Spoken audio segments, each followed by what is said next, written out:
好，欢迎收看北海乌托邦，聚焦瑞典、丹麦。我是舒梦兰。距离台湾1万多公里，要飞15个小时的北欧国家，很多人以为和台湾很遥远，但其实，在你我的生活当中，到处都有他们的痕迹。像是人手一机的行动电话，这是瑞典人的发明；而另外我们常在用的火柴，同样是瑞典人创造的。车上的安全带，第一次就是出现在瑞典的 Volvo 汽车里面。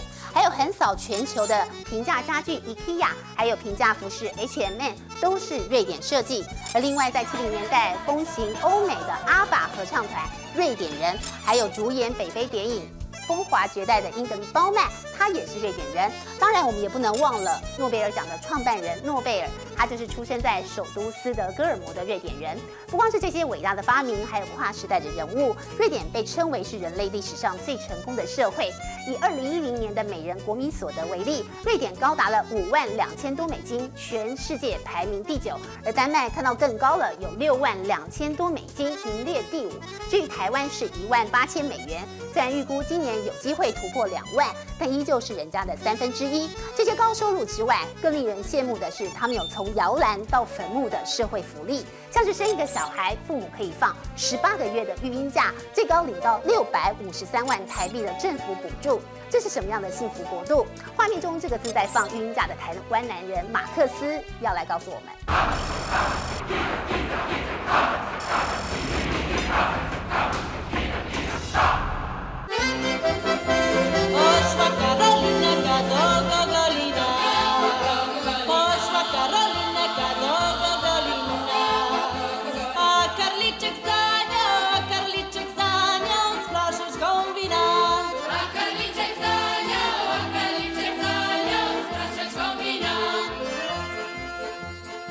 2011年5月，距离台湾1万多公里的北国，前几天刚送走一场春雪，阴得化不开的天空终于让出空间给阳光。瑞典首都北欧第一大城斯德哥尔摩，濒临波罗的海，由14座岛屿、1个半岛和70几座桥梁连成的古城，享有北方威尼斯的美名。极地阳光以60度斜角照射着湖泊与森林，初春无尽绿意。这里刚被选为欧洲绿色之都，更被称为是人类最幸福的国度。理由当然不只是阳光、空气、花和水。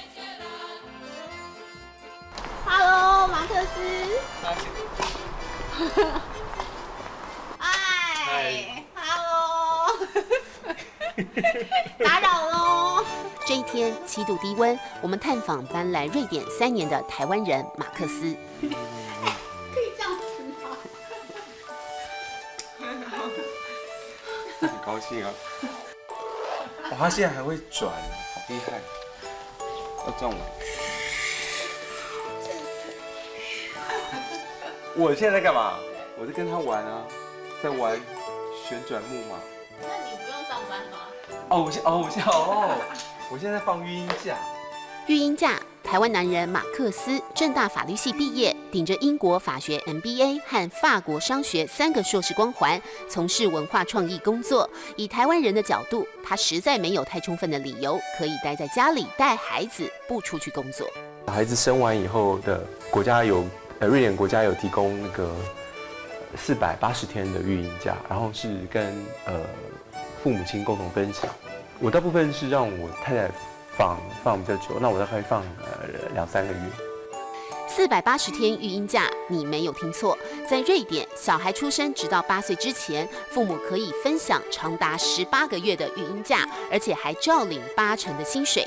马克思3年前和瑞典老婆卡蜜拉结婚，1年半前小安国出生。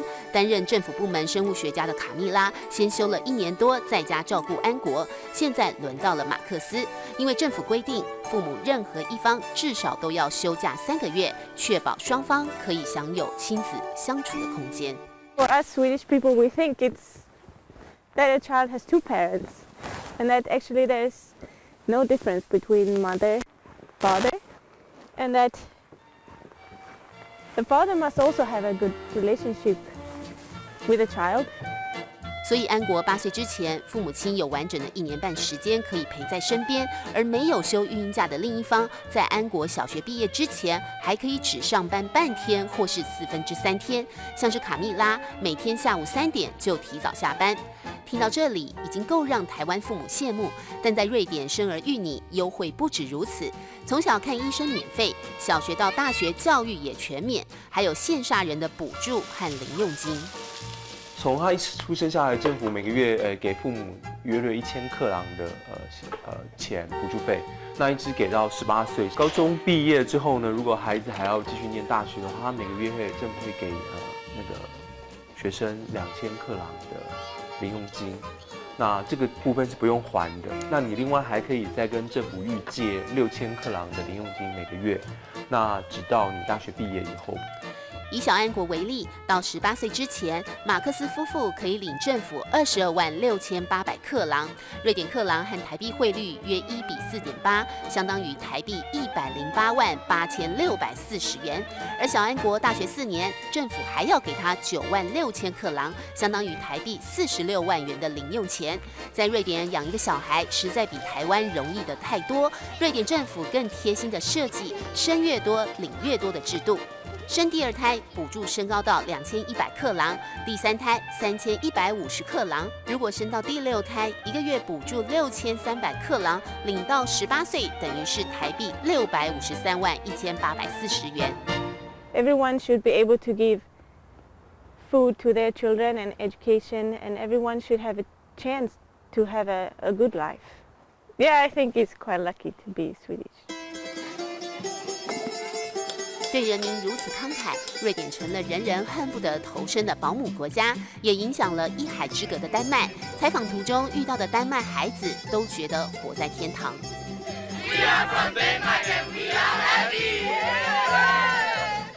如果北欧国家像是父母与子女的天堂，那也是老年人最好的颐养天年之地。每个月至少2万的敬老津贴之外，医疗照顾也全部免费。斯德哥尔摩市区附近最美的古堡，就是国王捐出规划为养老院，要瑞典老人能在最优美的环境之下安养天年。而就连之后的丧葬费用也是政府出钱。生老病死，从摇篮到坟墓，政府都照顾得好好，这就是瑞典的社会福利。高福利之外，还有令人称羡的高收入。瑞典人平均国民所得高达52789美元，全世界排名第9，是台湾的2.9倍。但最有钱和最穷人的比例却只有2.6倍，远低于台湾的6.34倍，贫富差距是全球最低。Politicians doesn't have the highest salaries in society. A member of parliament has a basic salary of 5,600 euros every month.瑞典一个国会议员月薪20几万台币，和一个计程车司机并没有想象中惊人的差距。I keep around 20,000 Swedish crown. It's almost about 2,000 euro. 人人高收入可以应付比台湾贵4倍的物价。在斯德哥尔摩坐一趟计程车，不到10分钟要付135克朗，相当于台币650块。没有公民身份，不享有医疗保险。记者在瑞典因为眼睛发炎到医院就诊，光是挂号费就要台币1万元。但是高薪高福利的背后就是高税收。瑞典人缴所得税最高可以扣到57%，等于薪水1半都拿去缴税。此外还有增值税、碳税、电器税、垃圾税。瑞典万税是全球赋税最重的国家。这种劫富济贫的罗宾汉精神要追溯到1000多年前，瑞典人的维京祖先在海上四处掠夺，在惊涛骇浪中必须彼此信任、团队合作，因此所得必须人人均分，连倒一杯酒都要求一样满。20世纪初，瑞典社会民主党就提出了人民之家理念，让有钱人负担国家财政，不容许任何人挨饿。That no one should be suffering from really bad economy or bad health or anything else. So it's been important to us that, for example, education and healthcare is free and available for everybody. That means, of course, that we have quite a high tax. Like everybody can go to the hospital. They don't have to care about insurance and stuff. So yeah, it's cool. I think it's good to to live in Sweden and to be in Swedish, and it's good to pay taxes as high taxes. It's good because the money is going to the hospitals and to the elder, to the small children, and schools. Yes. 这种介于资本主义与社会主义的瑞典模式，让瑞典几乎没有穷人，国会议员到年轻的高中生都有如此共识。但国家如何运用每一块钱，就必须透明地摊在阳光下，有独立监察官，更有全世界最自由的新闻媒体实时监督人民的钱有没有花在刀口上。I think we are a small country with only 9 million people living here. Everything is very transparent. We have a very free press and media who is monitoring everything that's happening. And should there be even a rumor of a scandal, I mean, I will read about it in the paper tomorrow. So I think that is one of the guarantees. 因此，在瑞典，贪污是一项不被原谅的行为。曾经一度是瑞典首相接班人、超高人气的政治明星社民党前党魁摩纳萨林，就因为用公务信用卡刷了个人用品和一条巧克力，金额虽然只有几百克朗，但还是被迫下台。They want to be able to trust their politicians. It's very important to them. It should be honest and reliable. And they felt that, oh no, if you can't handle your own economy, how can you handle the country's economy? So we have a quite clever population there. 对人民来说，瑞典是最体贴的国家，但对富豪来说，却像被政府绑架了一半的财产。蝉联瑞典首富10几年的 IKEA 创办人英格瓦·坎伯德，就因为不想缴高税，早就移民瑞士。而已经逝世的国宝级导演伯格曼，也曾因税务问题被捕，之后跑到德国。有钱人纷纷移民，加上很多该就业的150万人口，宁可领80%薪的失业救济，也不肯上班。人口老化，国家只靠350万人工作生产，让这艘社会福利主义大船现在也稍稍调整方向。执政65年的社会民主党下台，换上偏右的温和党，史无前例降税1%，但依旧继续乘着瑞典模式大帆，航向福利王国。